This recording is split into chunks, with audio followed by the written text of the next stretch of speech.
أعوذ بالله من الشيطان الرجيم.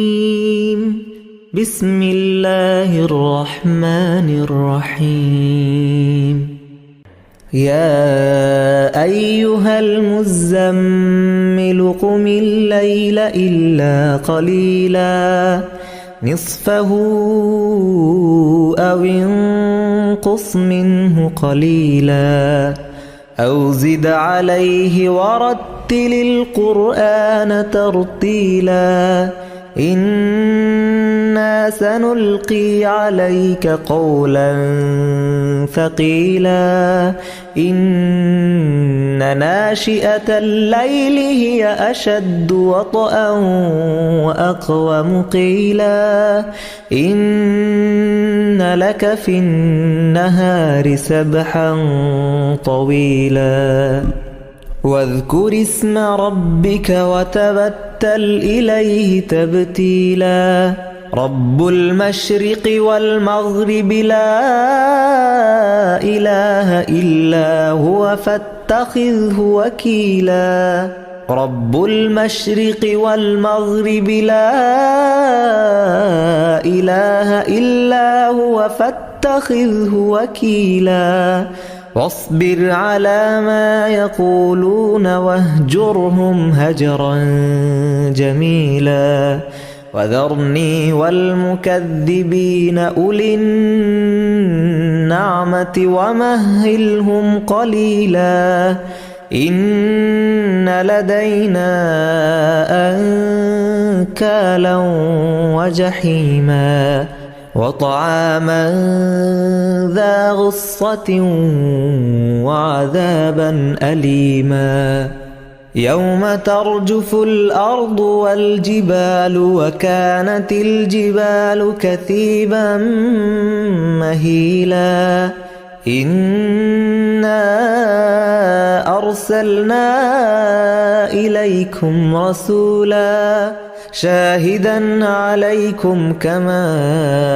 أرسلنا إلى فرعون رسولا فعصى فرعون الرسول فأخذناه أخذا وبيلا فكيف تتقون إن كفرتم يوما يجعل الولدان شيبا السماء منفطر به كان وعده مفعولا إن هذه تذكرة فمن شاء اتخذ إلى ربه سبيلا إن ربك يعلم أنك تقوم أدنى من ثلثي الليل ونصفه وثلثه وطائفة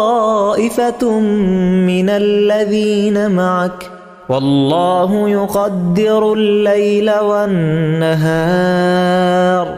علم أن لن تحصوه فتاب عليكم فاقرؤوا ما تيسر من القرآن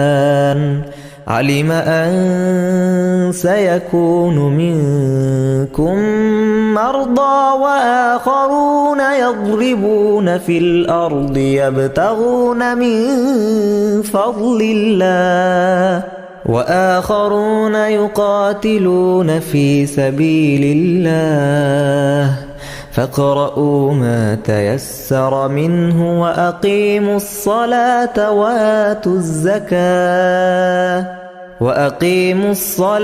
وآتوا الزكاة وأقرضوا الله قرضا حسنا